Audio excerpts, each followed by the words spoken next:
and welcome to day 3 at Mad Cool Festival in Madrid. I am Charlotte Gunn, and we are here with 2 of Greta Van Fleet. Hey guys. Hello there. Hello, Charlotte. Hello. Long time no see. We've been expecting you. So you have been in Poland, Vienna, Serbia. Where do you come from today? That's where Lisbon. We came from Lisbon.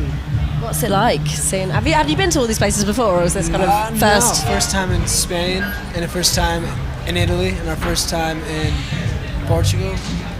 Yeah. But is it bus We're hitting some life, new or are you flying around, or? Both. A little bit of both. We just ended the bus. This is actually the last date on this European run, so then now we're going to head off back to the States for a little bit before we resume touring. Are you going to get to hang out in Madrid? Let's think. I think so. I think tonight we're going to try to hang out, because we got here, 3 a.m. last night. We did. Ah, yes. So, after the show at 1:30 a.m. 1:30 a.m. Then we will have... That could be a record for actual, legitimate show. I mean, I'm sure we've started past that, in our salad days, but Yeah. What? now, As in the latest you've played? yes, this will be. Well, I guess technically the earliest. Festival show, yeah. It's the latest show and the earliest show It's we've good ever here though, played. because it's just too hot in the day. That's true. It's too hot, so you want to be on the 1:30 slot. That's the peak slot, really. Yeah, that'd be It's nice. unbelievable though, because I have gotten a considerable amount of sun just today. Gorgeous. Yeah, you've gotten great.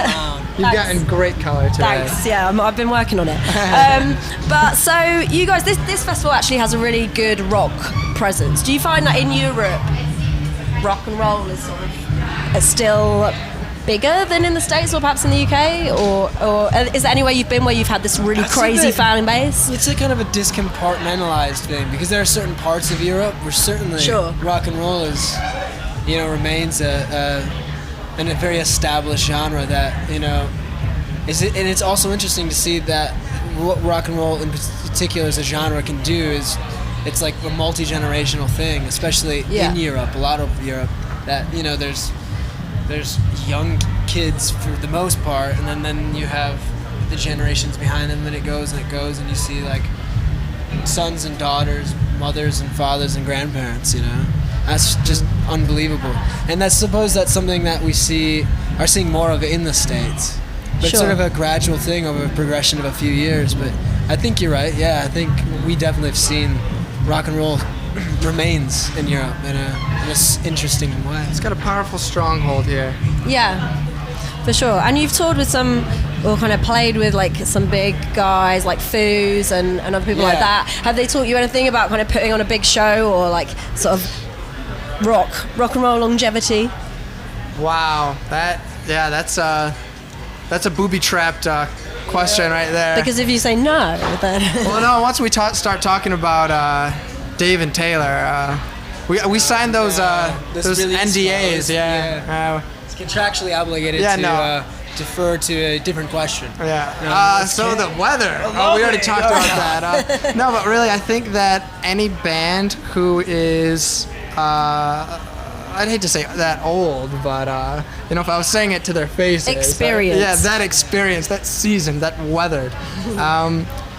I think that they'd pretty much have it figured out if they've been doing it that long. So yeah, in short, I think that we really have learned a lot about how to approach, especially touring. I think is pretty much the hardest part, and having an attitude towards that. Hard? Why?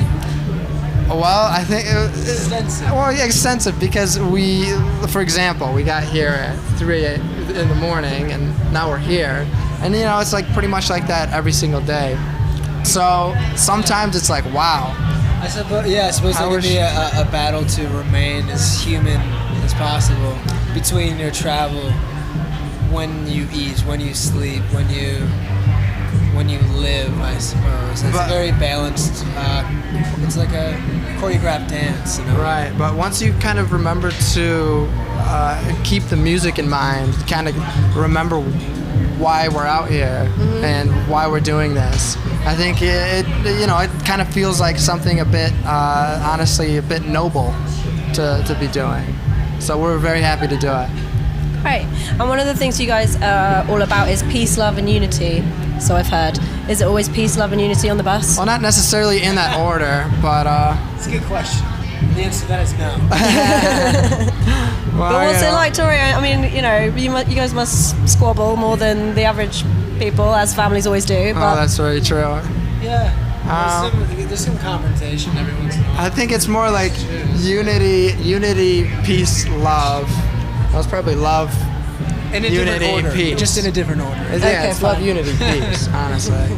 And and that's actually a whole different topic, really. Living on the road with your family makes it a whole. But must help, in a way. Does. Absolutely. I think, you have siblings, right? I do. They're quite a bit younger than me, but yeah, they're twins, actually. Oh, really? Younger twins. Ew. Well, good luck. Anyway. I mean, you're kind of like you gather a new form of respect for, I suppose, any of your family members out here, because I suppose when you're growing up, you have a different relationship, but as soon as you're tossed into a real life scenario, that sort of changes your view on someone else, because then you become your brother's keeper. It's like you have a different form of understanding, and you know that they're experiencing the things that you're experiencing. Yeah. We're not adults, are we? I don't think so.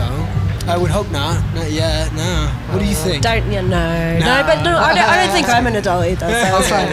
That's fine. And you guys said that your trajectory's been pretty steep, so a lot has happened in. Although you formed in 2012, but it feels like it's maybe to other people it seems like a faster rise than to you guys. Yeah, I always think it's that sort of a misconception, a perception that this happened sort of meteoric, and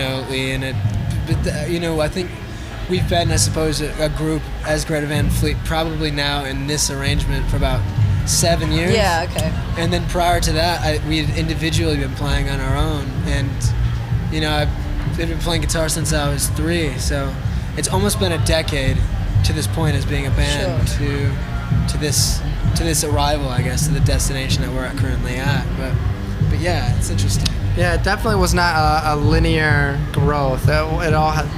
We kind of broke our bones there for about 4 or 5 years before we kind of started getting noticed and kind of, spearheading our way into what is actually the music industry. Yeah. And you've got a new record coming this year still? We're working on one, yeah. What can you tell me about it? That's about it. Well, I mean, what can we say about it? Not we a whole could lot say right now. Oh no, we we can couldn't say say that. we're hoping to have it out by the end of this year. Yeah, and it is an album.